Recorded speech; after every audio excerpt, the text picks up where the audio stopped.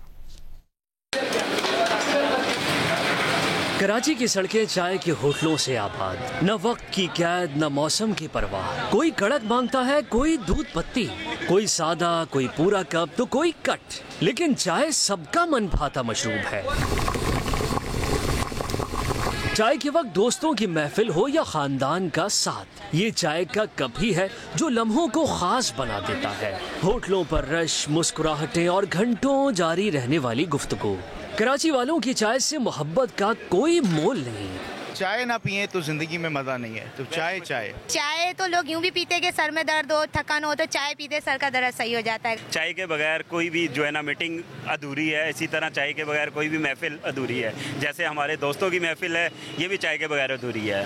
لیکن جہاں ذائقہ ہے وہاں سوال بھی ہے. کچھ لوگوں کا خیال ہے کہ ہوٹلوں کی چائے میں غیر معیاری دودھ یا کیمیکل زدہ پتی استعمال ہوتی ہے, اور یہ صرف افواہ نہیں. سندھ فوڈ اتھارٹی نے اپنی رپورٹ میں کراچی کے 100 سے زائد ہوٹلوں کی چائے کو غیر معیاری قرار دیا ہے. اس کے باوجود بیشتر شہری کہتے ہیں ذائقہ سب سے پہلے. اگر کراچی میں آپ چائے کو ریٹ کرتے ہیں تو 100 میں سے 100 نمبر جو ہے نا وہ چائے جو ہے نا ہم لوگ اس کو ریٹ کرتے ہیں. لندن کیا, امریکہ کیا اور پاکستان سے لوگ چائے پینے آتے ہیں. چائے وہ جہاز کے ذریعہ ہے, چائے والی ہیلی کاپٹر کے ذریعہ ہے, پر چائے ضرور پینے آتے ہیں. ہماری کسٹمر کا اپنا ریکوائرمنٹ ہم پورا کرتے ہیں. اگر کم پتی بولتے ہیں کم پتی دیتے, کڑک بولو کڑک کر کے دیتے, تیز بولو تیز کر کے دیتے. یہ الحمدللہ یہ اللہ کا احسان ہے, ہر جو ریکوائرمنٹ ہم پورا کر کے دے دیتے ہیں. یوں تو چائے پورے ملک میں ملتی ہے, لیکن جو کراچی آئے وہ یہی کہے چاہے دنیا گھوم لے, کراچی کی چائے کا کوئی بدل نہیں. کیمرہ مین شیر ضمیر کے ساتھ ولید احمد, جیو نیوز, کراچی.